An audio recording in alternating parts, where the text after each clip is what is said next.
You're listening to the Optimal Performance Podcast. The OPP is brought to you by Natural Stacks, makers of 100% natural and open source supplements designed to help you live optimal. For more information on how to build optimal mental and physical performance into your life, go to naturalstacks.com. Oh, what's up, everybody? Happy New Year. Man, is this going to be just the best year ever or what? Woo! Stoked! Welcome back to another episode of the Optimal Performance Podcast. On today's episode, we have Siim Land, and he is a biohacker, a YouTube sensation, and out of his native country of Estonia, he's put together biohacking conferences. He's a speaker, a coach. The dude is a juggernaut. He creates and posts some of what I think is some of the best practical biohacking, ketosis, intermittent fasting information on YouTube. His videos are fun, they move quickly, and they cover a pretty wide range. And so does our conversation today. This is back to the basics: bread and butter, intermittent fasting, why you should do it, how to do it effectively. You know, he talks a little bit about some of the things that you can do when you first wake up, and also refers to some other conventional wisdom that we all need to be reminded of. We cover things like how to avoid having loose skin after weight loss, and optimizing your physiology, improving your mindset, whether or not you can drink alcohol and still stay in ketosis. And he introduces a couple of supplements and herbs that he takes that I had never heard of before, including this thing called Shilajit. I still got to do some research on it. But our conversation is really fascinating and has some really practical applications that you guys can do, like tomorrow, today. You know, at the beginning of this year, we all want to start the year off with a bang. We want to get into these habits that will help us perform at our most optimal level. And this is going to cover your bases and to remind you of some of the fundamentals, but also introduce some new techniques that you can take your intermittent fasting a little bit further. If you guys are not experimenting with intermittent fasting right now, I would suggest that you try it. After the first couple of days, and I speak from experience and kind of what general consensus is, it gets easier. The first couple of days are kind of sucky because you're used to waking up and having breakfast. But I think you'll find that if you're doing it correctly, after just a couple of days, your body starts to adjust and you begin to form a new habit. The fact of the matter is, when you restrict your calories, you burn fat and you lose weight, and also you give your body a chance to recover. And if you're doing intermittent fasting or longer, 24-hour or 2 or 3 or 4 day fasts, it's really good for your body. It helps build your immunity and your resilience and longevity. So this is another cool podcast. This is back to the basics of biohacking, and I suggest you go check him out. It's Siim Land, Siim Land, and he's, again, like I said, he's in Estonia. He's got this really cool voice. As always, you guys, I'd love to hear your input. Send me your suggestions. If you have guests that I haven't had on yet that you think really should be on the OPP, send them my way. Sean, Sean, at naturalstacks.com. You can find my content, my coaching offering, and some of the stuff that I'm going to be rolling out here in 2019 at seanmccormick.com, Sean McCormick.com. And if you want, I've been talking about this last couple of podcasts, if you want some morning inspiration, if you want some biohacks, some mental hacks, and some spirit hacks in the morning, first thing to start your day right, send me your phone number. Send me an email, Sean, Sean, at naturalstacks.com, and just send me your phone number. It's free. It's free inspiration in the morning. I'm not going to ask you for anything. I'm not going to call you in the middle of the night or anything. It's my purpose to bring you all of the coolest stuff that will help your life, and that includes some of my own concepts as well. So I really hope that you enjoyed today's episode. And as always, if you are not down with Natural Stacks supplements yet, if you're not taking Siltep, if you're not taking the serotonin brain food, dig into it. Go to naturalstacks.com and figure out what supplements are going to be best for you. Thank you guys for listening. As always, this is going to be an awesome year. We've got a lot of great guests to look forward to. And without further ado, ladies and gentlemen, Siim Land. You're listening to the Optimal Performance Podcast, and I'm your host, Sean McCormick. It's the OPP. I'm a performance coach, a wellness entrepreneur, a blogger, a speaker, a biohacker, and it's my privilege to bring to you the leading experts in the field of performance. So let's dig right in. And we're here with Siim Land, who is all the way in Estonia. It's 7 o'clock at night in his time. It's the morning in my time. And Siim is a YouTuber, a biohacking conference coordinator, an author, a speaker. And if you have not found his YouTube channel yet, it's Siim Land, and the dude is a juggernaut. The amount of content that you do is super amazing, and I'm super glad to have you on today's episode. Well, yeah, thanks for having me, and I'm also excited for talking about some cool stuff. Yeah, so I like to start each episode with the same question, and because this is going to be as hardcore biohacking as we can get, it's nighttime where you're at. I'd love to know what you've put in your body today. Well, funny enough that although it's starting to get late, I still haven't consumed any actual calories for today, and I'm doing like a very restricted time restricted feeding type of schedule with intermittent fasting and such. So today I've only put on in only some black coffee and some molecular hydrogen water. So that's what I've been consuming for this day only. Tell me about the molecular hydrogen water. Well, I've been using this brand called True Water, and I do think it's quite a cool concept, and I haven't had much experience with it so far, but there's still quite a new research coming out that it's really beneficial for hydrating the cells and promoting oxygen production and such.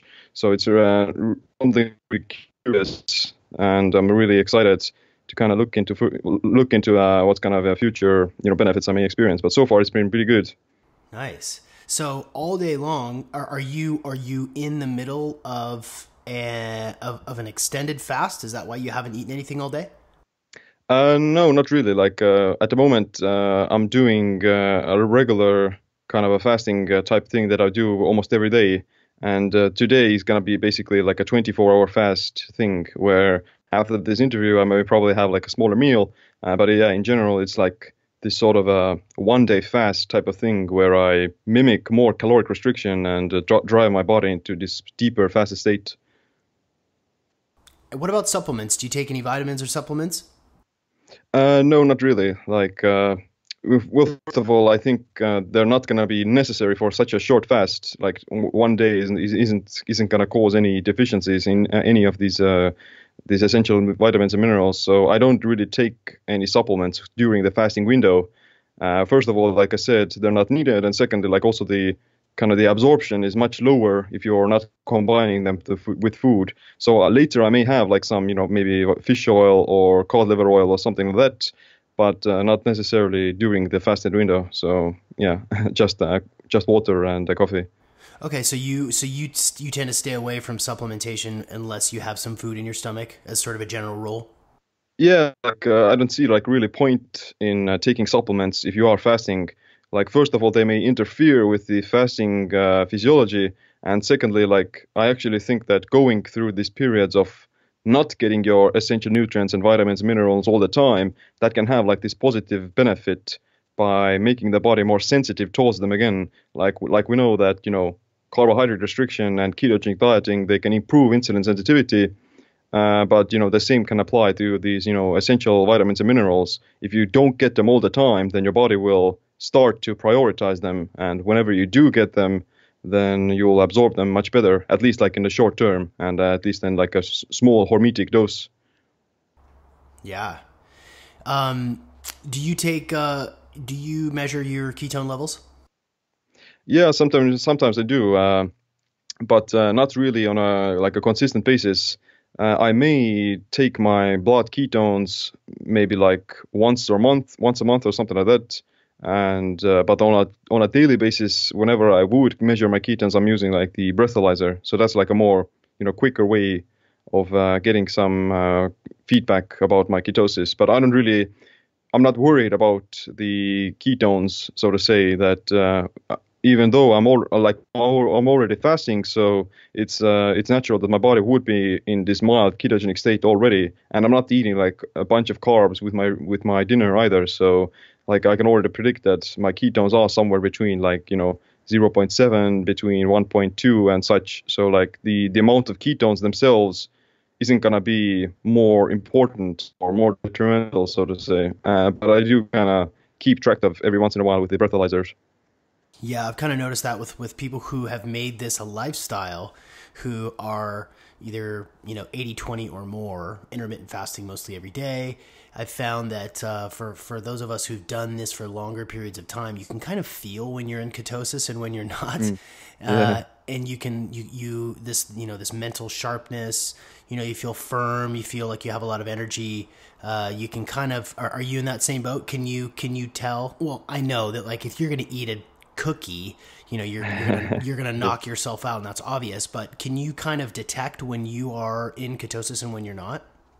Yeah, I actually do. Like like I said, it does it is accompanied by this heightened sense of mental clarity and sharpness, and I do feel that I'm not like I wouldn't tell the difference between maybe 0.3 ketones and 0.7 or something, but I would definitely recognize when my ketones would be above 1.5 millimoles or something. Like there is this some sort of a different acuity, and like this blend of some cortisol and some adrenaline that causes that sort of a feeling, especially during like a longer fast of maybe 40 hours.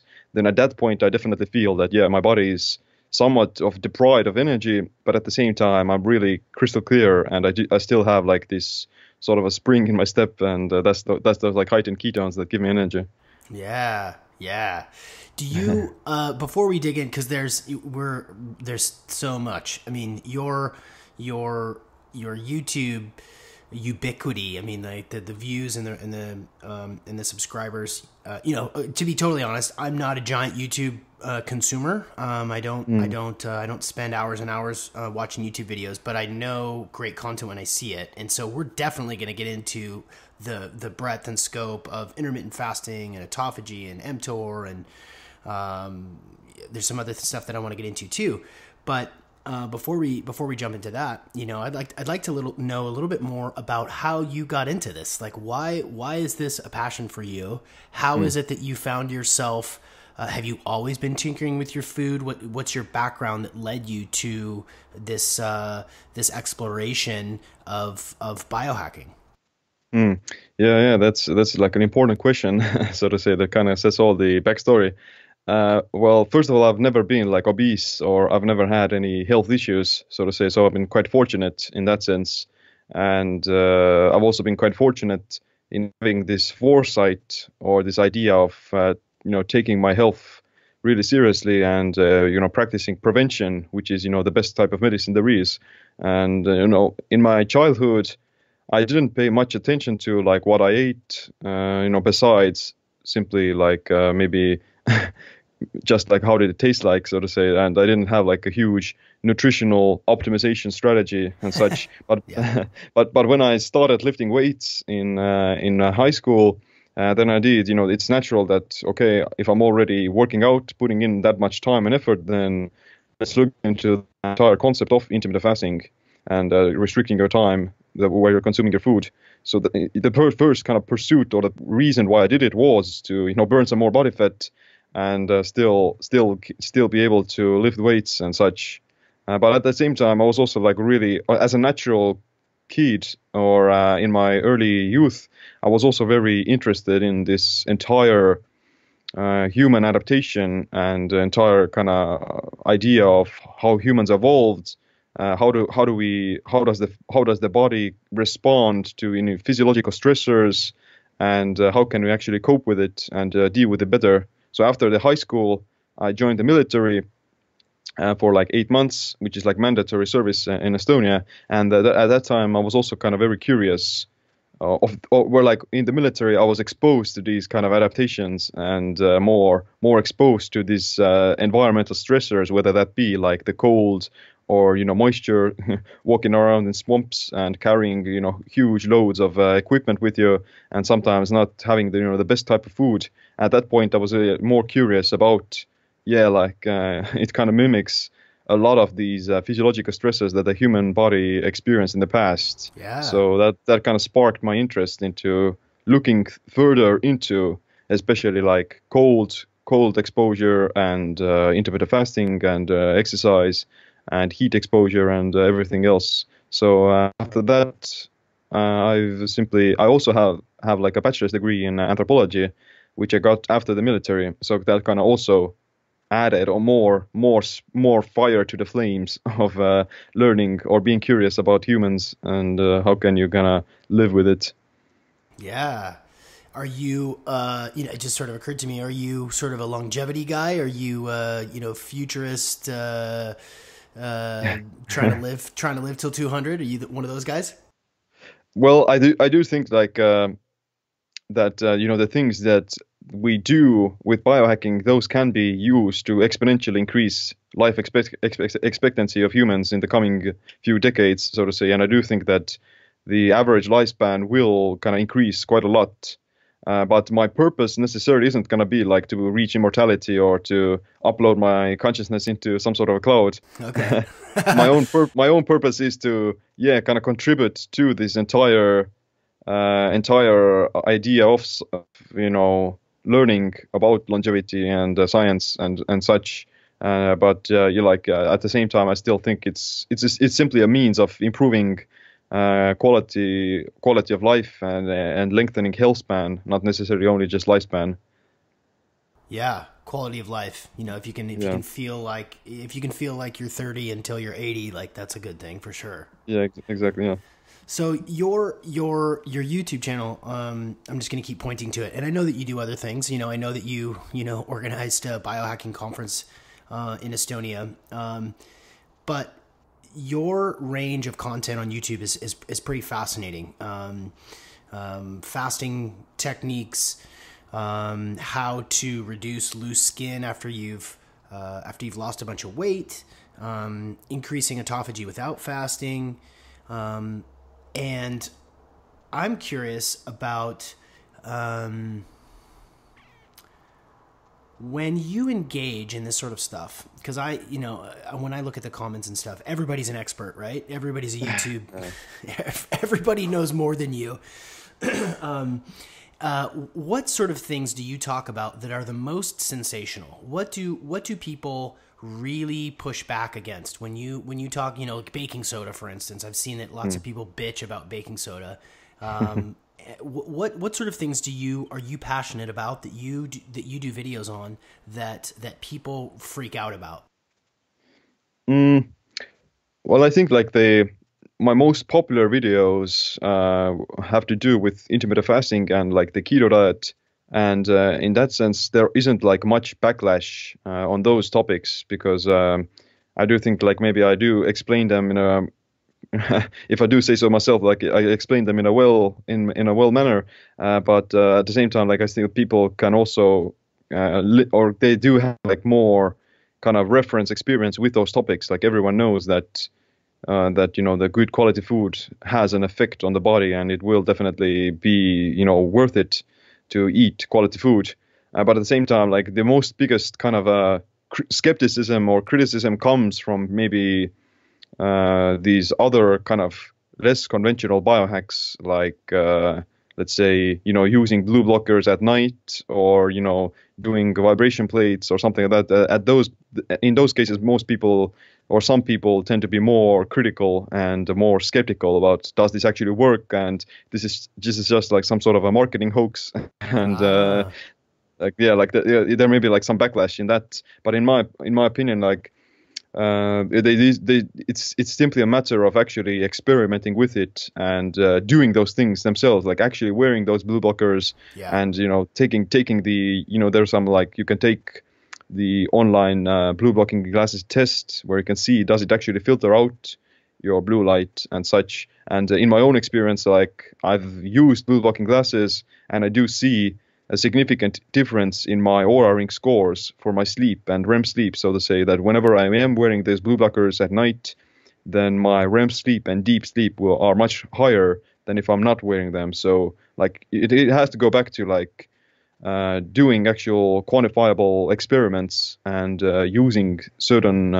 technological gadgets that give you like data and numbers, because let's say the human mind can be somewhat deceptive, and it doesn't really like being intuitive about it is of course like a good thing, but at the same time you can't 100% trust your intuition all the time. Your intuition has to be kind of trained and conditioned based on past experiments and past experience.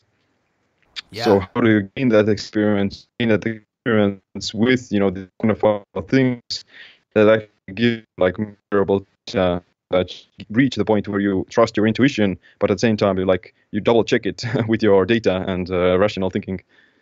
Yeah, it's important to track. I mean, that's the beauty of the biohacking tech that we have, is that we know we know how well we sleep. Exactly. When we like have knowledge is power, so to say. Right. That the technology almost kind of illuminates the blind spots of our own human nature. Ooh, well said. Yeah. So let's talk intermittent fasting. You're writing a book about it, and I'd love to know because I think you probably have gathered by now that the listeners to the Optimal Performance podcast are pretty hip to the content that we're going to dive into. But what don't we know about intermittent fasting? What sort of new information or new approaches can you share with us that our audience can immediately use? Well, yeah, it depends on like what level of experience people have with fasting. But I maybe want to start off with this general kind of misconception that has been around, let's say, for the past few decades, is that that you need to eat consistently all the time and very frequently to keep your metabolism up and to prevent yourself from starving, so to say. That I would say that is completely like a misconception and really not true. And the mainstream fitness industry is definitely missed the boat in that sense, that higher eating frequency isn't necessarily healthier, and it's not gonna exponentially make you more build muscle, or it's not gonna make you burn more fat if you eat more often and such. So in general, I would say that a slightly lower eating frequency and time restricted feeding is definitely much healthier and definitely gonna have like additional benefits that you're not gonna get from eating. You probably heard about Sachin Panda, who is doing like a lot of research on circadian rhythms and chronobiology. So he has done many research on like time restricted feeding, and he has kind of shown that if you take two groups of mice, and for one group you fed like an high fat, high carb diet ad libitum, basically whenever you want and at whatever time of the day, then those rats, they gain significantly more body fat and they develop like diabetes and such, versus the ones that consume the same amount of calories within a smaller time restricted manner. Then those rats gain much less body fat, and they even like prevent themselves from getting these obesity related diseases. So simply the idea of having food the same amount of calories within a smaller time frame has this sort of a benefit on metabolic health, and it's even like better for preventing gaining fat. So that's like something that most people can really benefit from, and I would say that that's also something that they're not really aware of, so to say. That there's a lot of conditioning that has occurred over the past few years that if you skip a meal, then the next meal you do eat is gonna be immediately stored as fat, and you're gonna starve, so to say. Versus, in my opinion, that will actually occur if you're doing like a higher eating frequency. In that case, it may occur that your metabolism may get more damaged just because of the higher eating frequency, especially if you're doing like a calorically restricted diet. If you're doing intermittent fasting, then you can also kind of sidestep the need for having a huge caloric deficit. You can still consume the same amount of calories, but you may end up, burning more fat and losing a bit of weight as well. Yeah, so what you eat when you're breaking your fast is is crucial. You know, I think a lot of people sort of, because they know intermittent fasting is beneficial to them, and because they are lazy, I think a lot of folks think, oh, cool. Well, I ate an early dinner and then I slept, so I was fasting. So when I wake up, maybe I'll push my breakfast back from 8 o'clock till 9:30, because that means that I had a 10-hour or 12-hour fast. Is that sufficient for people? Is that going to get them the results that they want? Like actually, the Siim Land, they also did some research that looked at how often people eat, and they find that usually their eating window starts in the morning right after waking up by adding some milk or some honey into their coffee or tea, and it ends just right before going to bed, whenever they're like snacking a few almonds or some nuts or something like that. So that's keeping them in this constant fit state basically throughout the entire day, and they do experience like a very short fasted window in the middle of the night. But the problem is that like for these kind of adaptations of fasting or these beneficial autophagic effects to occur, then you definitely should be fasting slightly longer than that. In general, it's kind of depend on like what kind of a nutrition are you following, and how full of junk your body is. But usually I would say that the general, the minimum that you would want to aim for is like 16 hours of fasting every day, and that's what's also recommended by Siim Land and his research, that you should fast at least 16 hours and consume your food within maybe like 8 to 10 hours at maximum. That would be like the minimum I would recommend everyone to follow to gain these circadian benefits and to gain these fasting benefits. But at the same time, extending the fasting period slightly longer, like in my case, fasting for 24 hours or such, then that will be slightly more beneficial, and it's not necessarily going to give like exponentially more results, but at the same time, it will have like a slightly bigger difference. So what's the best thing to eat? I mean, it's tough because all of these questions can be answered by, well, it depends. Yeah, exactly. It depends on what you already have in your system. It depends on your blood glucose level. It depends on your level of activity. It depends on, a thousand things. But I know that you've thought a lot about this, and you've done extensive YouTube videos about this too.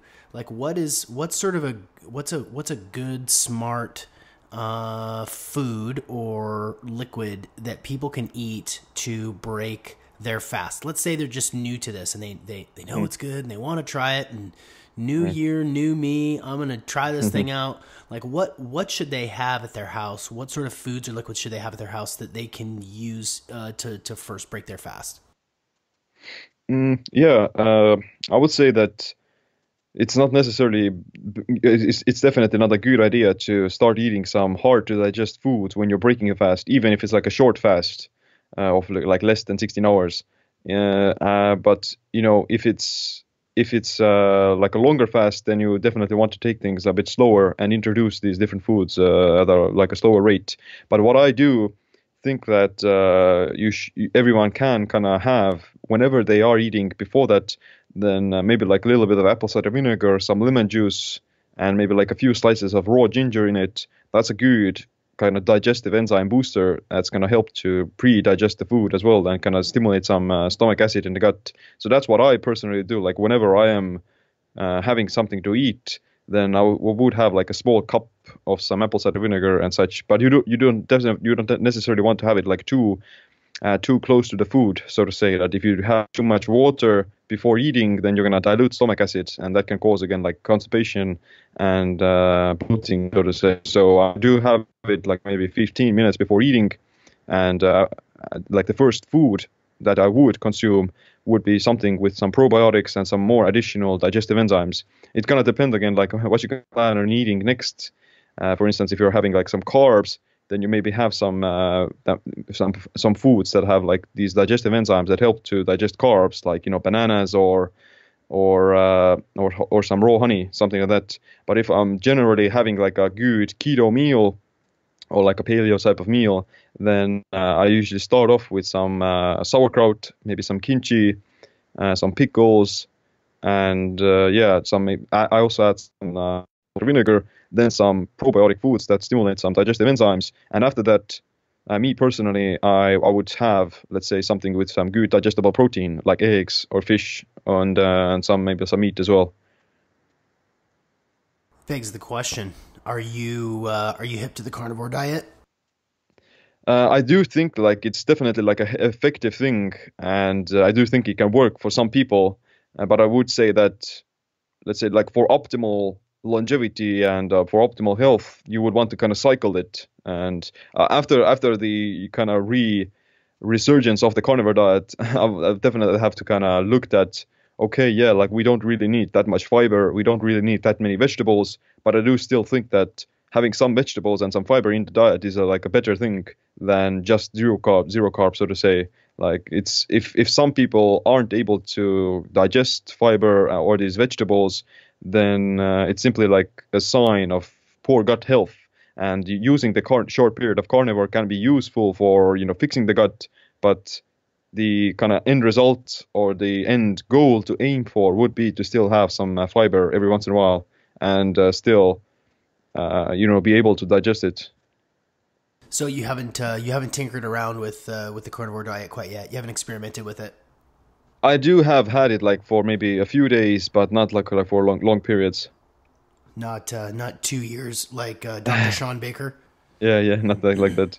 I think he's going to be coming back on the podcast. He was on an episode, oh man, a long time ago, but I think he's going to come back because he's doing a campaign around Carnivore Month, and holy smokes, man! Like that is as far as topics, man. I mean, really, it's fascinating how people get worked up about it. I mean, not just vegans, but people who just can't wrap their brain around it and aren't willing to do the research to figure out like, oh, right, look, here's how it helps your autoimmune system, like your this autoimmunity.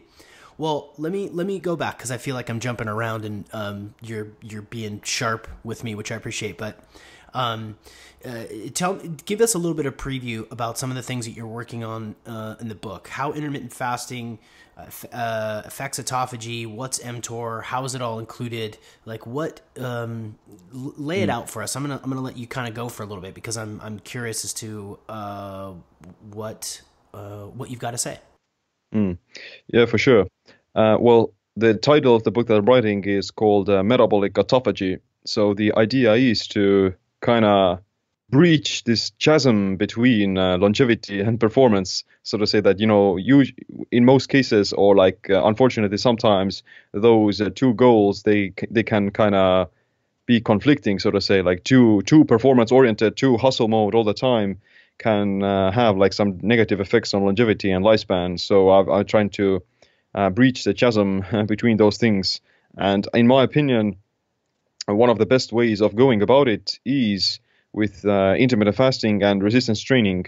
So first of all, one of the best known ways of promoting lifespan and longevity in almost all species is like caloric restriction.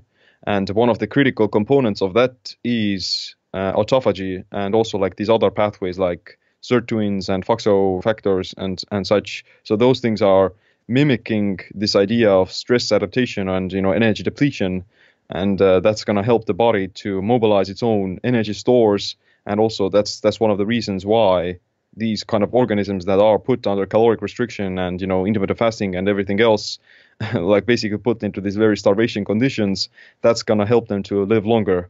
But on the opposite end, there's also this idea that, there's also this kind of important factor of maintaining muscle mass and having bone strength and everything else related to that. That's also really, really critical factor for longevity because, as you get older, you're starting to lose muscle mass, and that's going to predispose you to a lot of potential diseases like, insulin resistance, diabetes, Alzheimer's, and arthritis, everything else.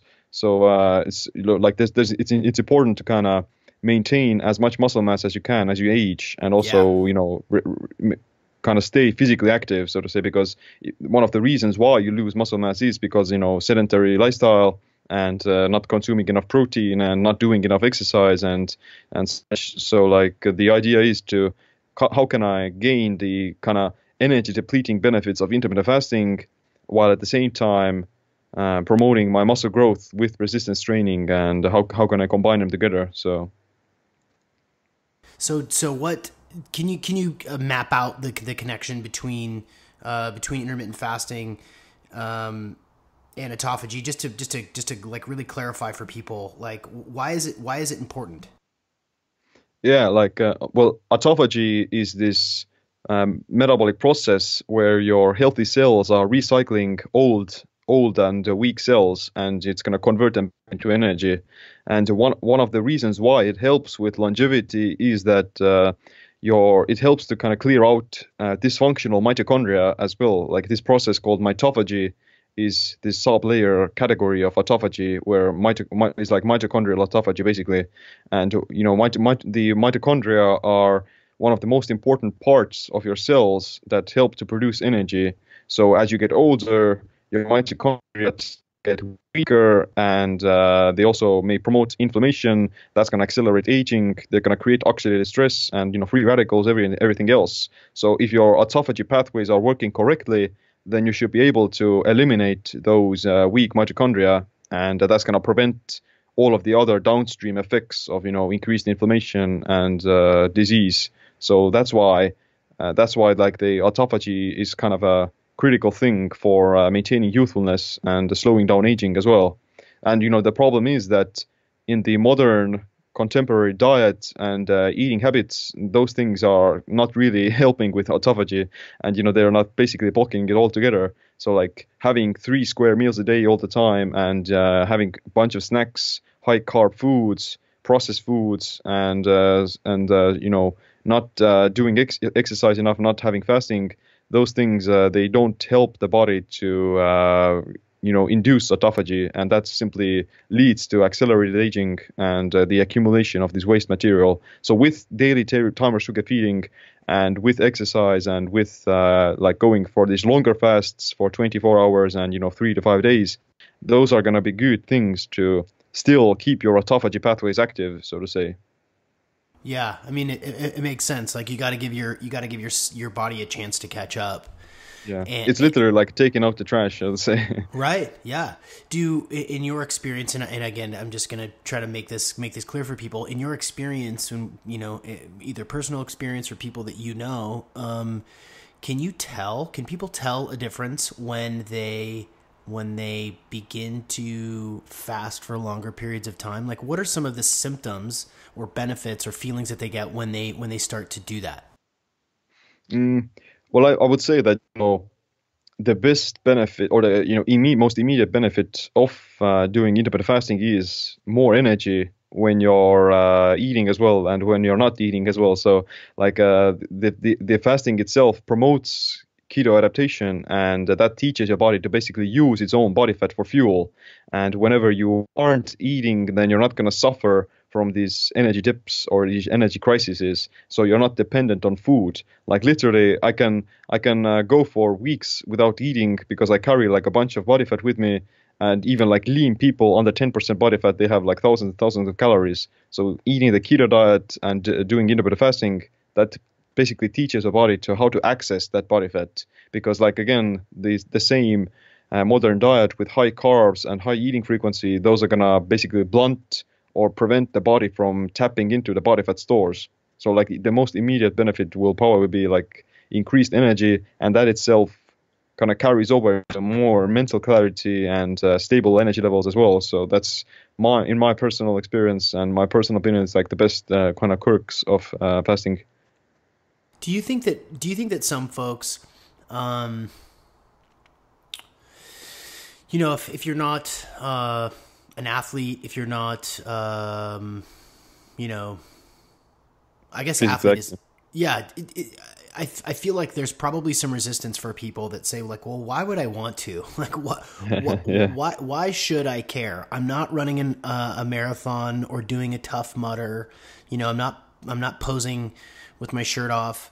Like, I work at a desk all day, and I like Cheetos, and I like donuts on Fridays. Like, why should I give a crap about doing this? Like, what for those people, and for people who are watching your YouTube videos and like really getting into it, like why should any person really consider this?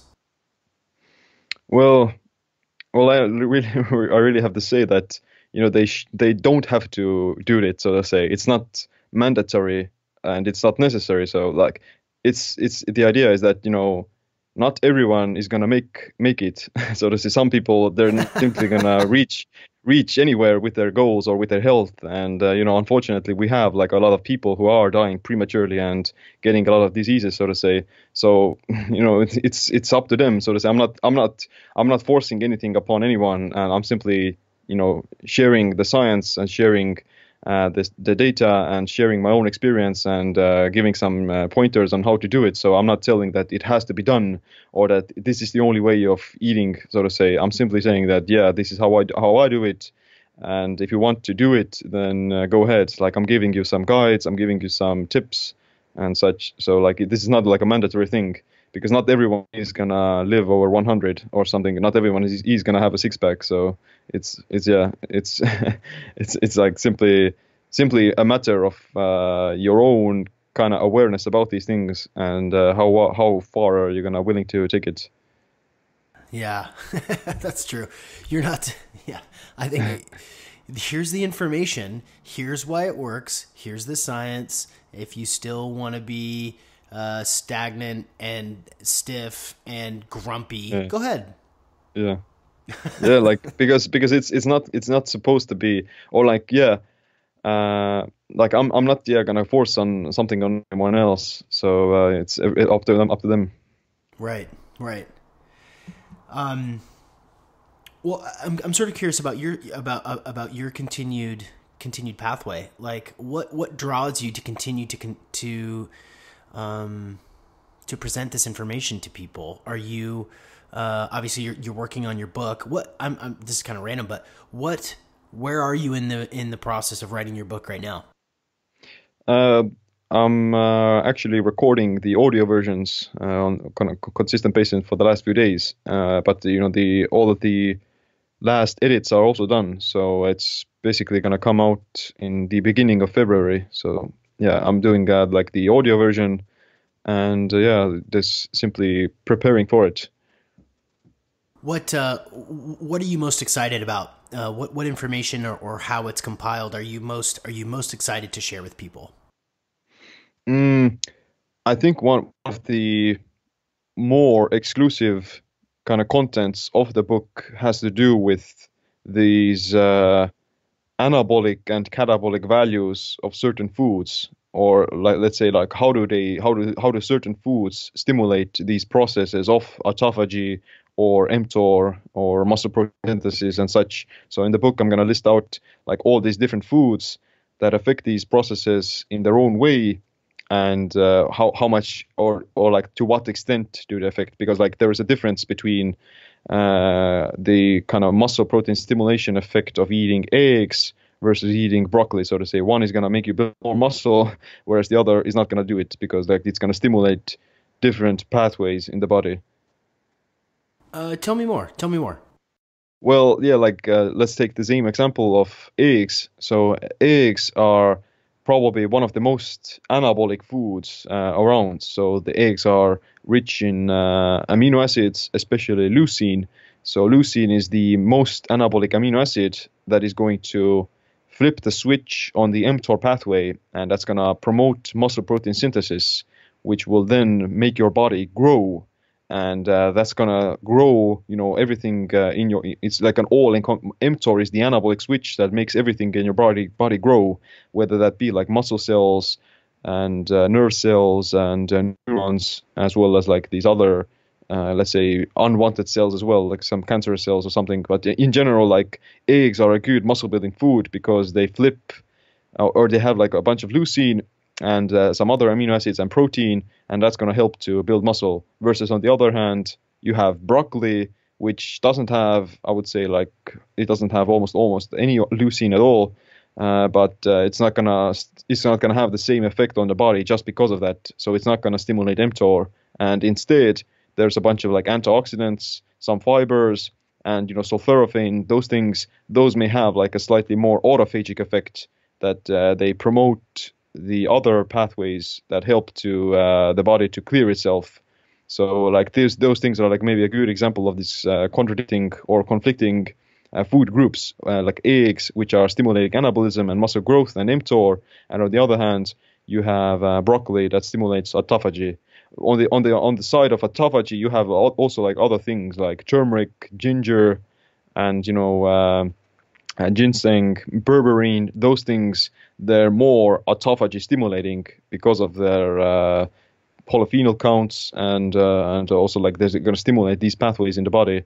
Versus on the other hand, meat, eggs, fish, protein, those things are more anabolic because they stimulate mTOR and they have like more amino acids.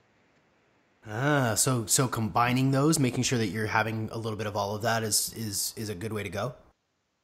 Not necessarily. Like it's gonna have to depend on the goal, so to say. Like you wouldn't benefit. It's like a not worth it to combine them together necessarily. Let's say, for instance, if you're trying to build muscle, then you don't want to have like a bunch of these autophagy boosting compounds around, like turmeric or berberine, because that's gonna blunt the anabolic response, so to say. So even taking like a bunch of antioxidants after working out, that can have like a negative effect on the muscle protein synthesis because you're blocking the anabolic effects. So in that case, in the post-workout scenario, you would actually want to stimulate the mTOR pathways and avoid the autophagy boosting compounds, so to say. But in the other example, let's say you're trying to, or you haven't worked out, you want to, promote longevity, then in that case, you would gravitate more towards the autophagy boosting foods, like, adding some turmerics or some other sulforaphane boosting or sulforaphane containing vegetables. So if you're trying to reduce, you're trying to clear out, those foods high in polyphenols to stimulate autophagy are better than if you're trying to build muscle and get stronger. Yeah, because you're not going to build a lot of muscle by, eating a bunch of, turmeric and broccoli, so to say. You need some actual anabolic foods for that.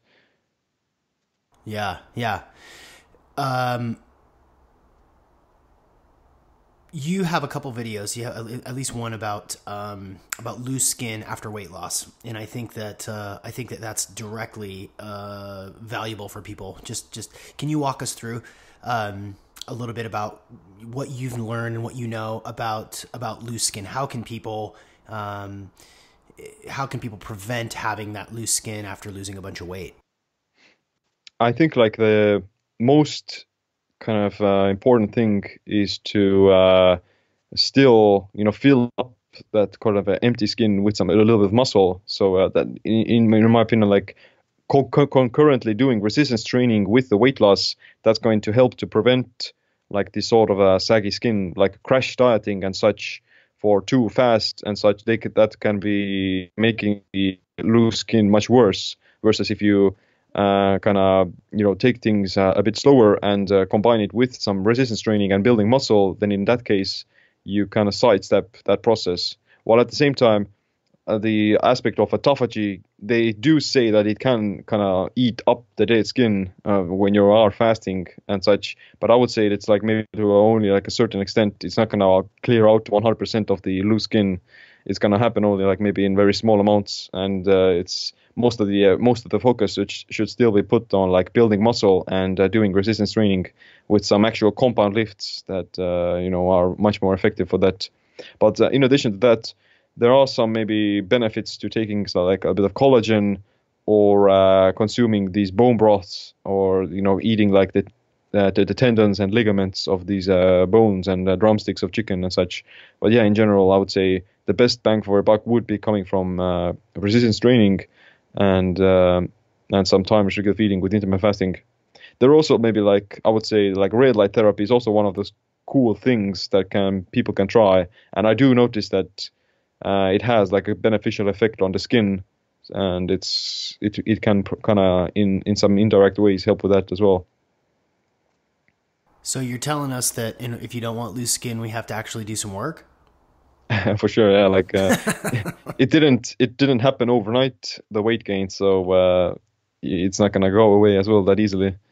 Tell us, you also mentioned in a couple of your videos some supplements and some herbs and stuff that people can take, and especially one that I've seen, especially with my wife after the birth of our second child. She was taking Gotu Kola for a long time, and it was didn't really do anything, and then over a very short period of time, really tightened things up for her. What other herbs and stuff can people take if they are working and doing resistance training and trying to build muscle? What can they take to enhance that effectiveness? Maybe I would say like again these autophagy boosting herbs and spices, they can help with that, maybe like some turmeric and ginger and such. But I would say that the main idea would be to still not have like a bunch of inflammatory foods, and kind of looking at what your general inflammation status as well, because that's gonna basically prevent any progress from being made. Can I drink alcohol while I'm fasting? Well, Please. it's gonna be it's definitely going to break the fastest state, but it's also going to depend on like what type of alcohol are you drinking. All of these high carb sweetened alcohols, like beer, cider, long drinks, cocktails, those things, they definitely not only break the fast, but they will stop ketosis and make you gain weight. But let's say these stronger spirits like gin, vodka, and those kind of like clean alcohols, those necessarily, I would say that they would still, like, they have calories and they will break a fasted state, but they're not necessarily going to inhibit ketosis, and they're not going to maybe not shut off autophagy completely, but they're like at least like they're gonna allow some autophagy to be kept around, because the alcohol themselves, like they have like acetic acids, and they do promote like some ketone body production as well. So stick with the clear alcohol. In general, like it's definitely going to break the fastest state, and it's not gonna be like any good for you, but it's not gonna be kind of let's say if you're eating a keto diet, then the only alcohols you would kind of be getting away with are these stronger spirits, and in like small doses. Yeah. I think it's about lifestyle, right? I mean, if you're committed to being healthy and fit and sharp with lots of energy, you probably want to cut out the alcohol in general, just because you get drunk and then you eat ice cream. For sure. It's part of a lifestyle. What do you think that people have the most struggle with? Because I think about the people that I know and listeners and so forth that know that they should try this, that know that intermittent fasting is going to be good for their bodies and their brains. What do you think that people struggle with the most? Is it just sheer willpower to like override their urges and taste buds? And how can people hack that? I think that it's not a matter of willpower or discipline, so to say. It's more of like the biggest issue has to do with simply habits. That even though people have decided to do something, whether that be related to anything, to their health or their business or work or relationships, whatever it is, all of it still goes back to that they break just out of habit, so to say. they're kind of breaking their word just because they're so used to doing something that it's like unnatural for them to not do it. Let's say in the example of eating, then they're so used to having breakfast that they're simply feeling lost, or they're feeling empty inside when they're not having breakfast. And the key to kind of overcoming it is, in my opinion, to simply build new habits and to kind of replace certain habits with other ones.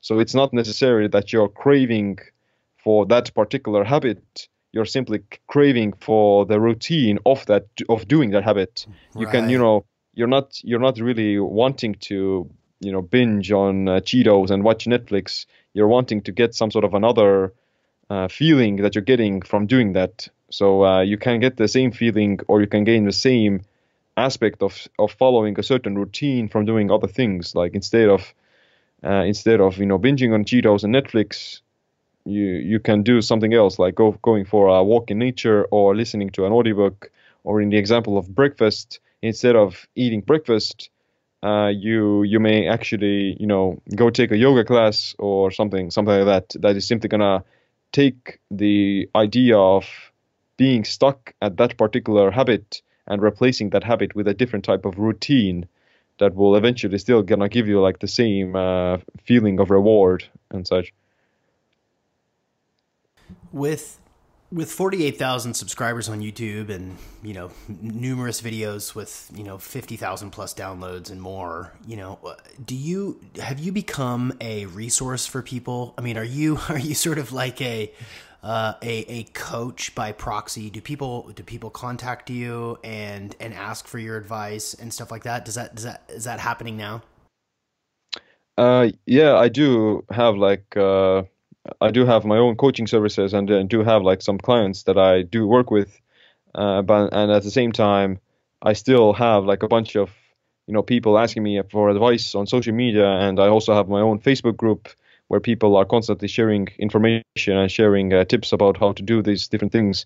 But I do feel like part of the reason may have to do with simply having built up some sort of a authority on YouTube, especially on those topics that I've talked about.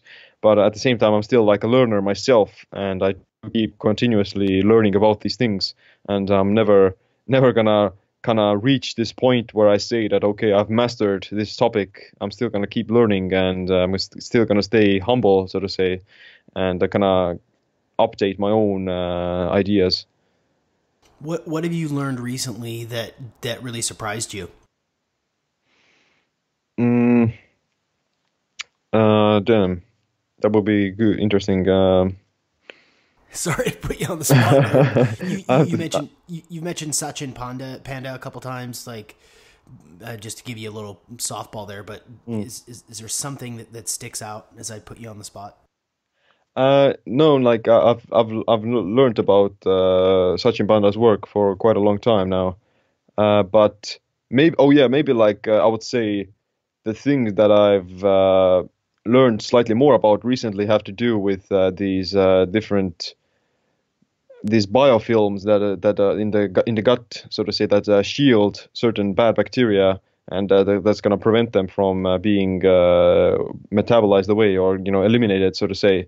And yeah, it's a really kind of interesting topic that certain activities, certain foods protect your body, or they protect against the elimination of bad bacteria in your gut. So yeah, that's definitely something to still have to be.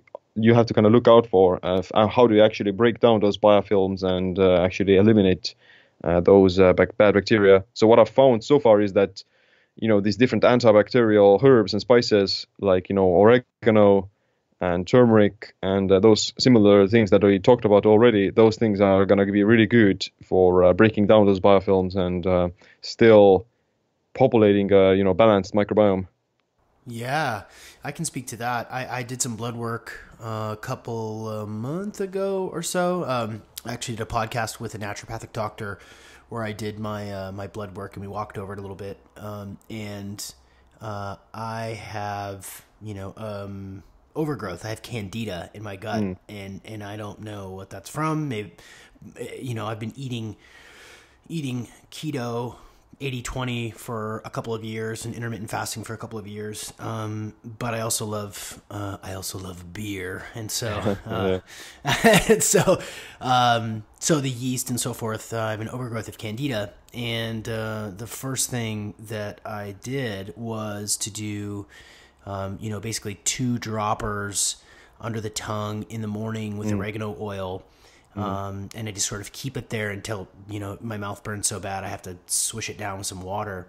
And it cleared up my skin and cleared up my gut. And actually, I I could feel it kind of in my gut. I felt less bloated. I felt less, I became more regular.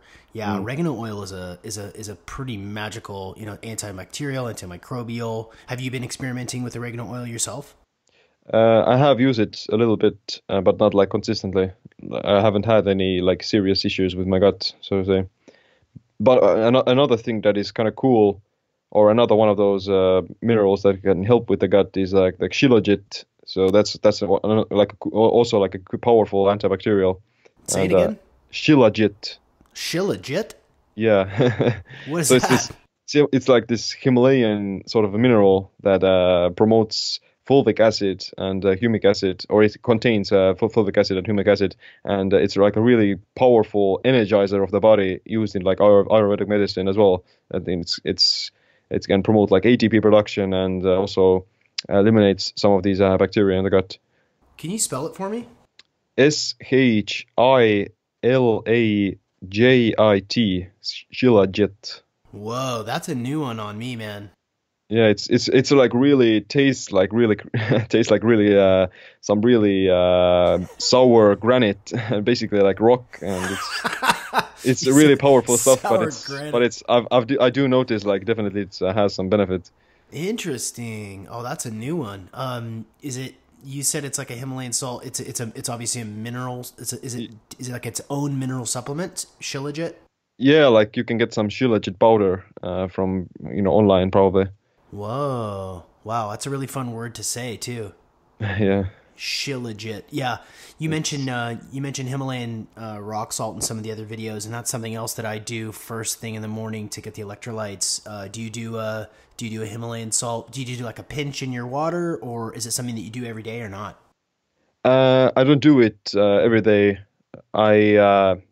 I usually kind of postpone my hydration in the morning as well. I do some like a small dry fasting window as well in the morning, and I postpone my liquid consumption like a few hours after waking up. So, but whenever I would do it, then I would have like this sort of a Himalayan salt soul, where I'd maybe take like 2 cups of water and add like 1 teaspoon or maybe 2 teaspoons of Himalayan salt in it. And if the water is slightly warm, and I'm going to basically gulp it down all together really fast, and that's going to be good for like bowel movements.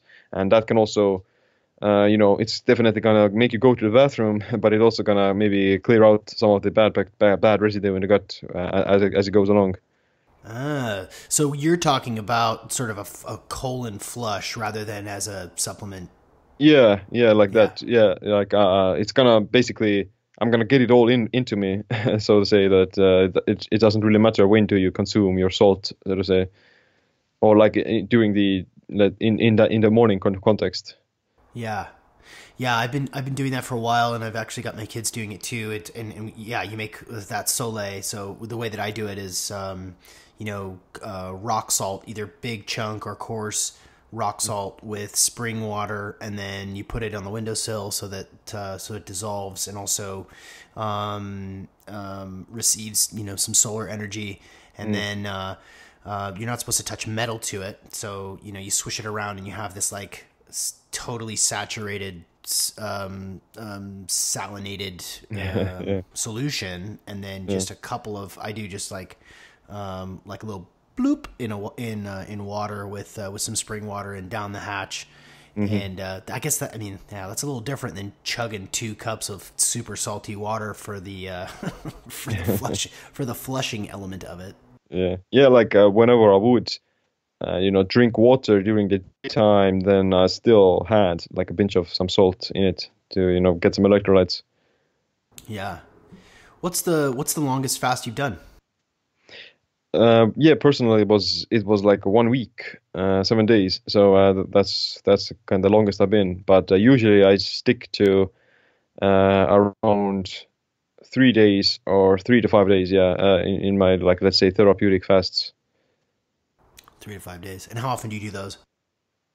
I do try to aim for maybe once a quarter or something like that, and get maybe like 3 to 4 these longer fasts every year.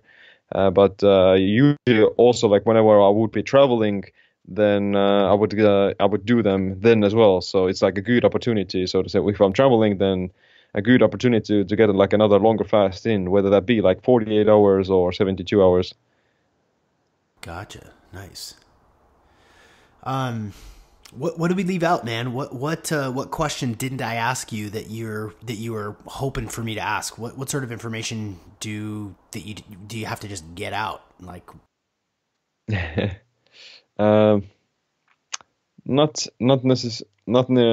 maybe like I do have to kind of remind people that although fasting is said to have these amazing health benefits and autophagy is great for longevity and such, then it's still going to have to be taken with a grain of salt.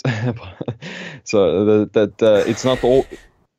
It's not like always the best thing to have, because too much autophagy can also have like negative side effects, that it can lead to loss of muscle, and it can also still keep the body sick if let's say if some of the cancer cells are going to hijack the process of autophagy and still survive from that process, so to say. So it's never that you would want to have like autophagy all the time. You want to balance it out with the other side of the coin, which would be like being anabolic and growing muscle, and stimulate eating some carbs every once in a while, so to say, and not being all keto all the time. So it's not like it's never good to be on either sides of the spectrum all the time, so to say, not being too anabolic or being too catabolic all the time. You want to kind of balance it out by cycling between those ends and kind of achieve this homeostasis that way.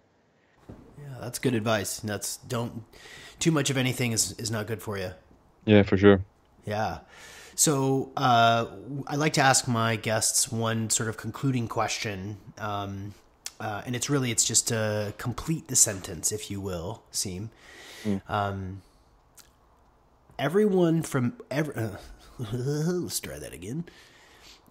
Everyone would benefit from knowing that fasting is not going to kill you. That hunger and skipping food isn't a bad thing, and it actually has like a beneficial effect on the body. So usually people associate these negative or they associate these kind of uncomfortable situations, whether that be like working out or fasting. They associate these things with negative things and they think it's bad, but in reality those things are actually one of the best things. So everyone knows that exercise is actually good. So I think a lot of people have to kind of apply the same mindset to fasting and skipping meals as well. Excellent. Siim Land, thank you so much for joining us on this episode of the Optimal Performance Podcast. It was awesome, yeah. Thanks for having me.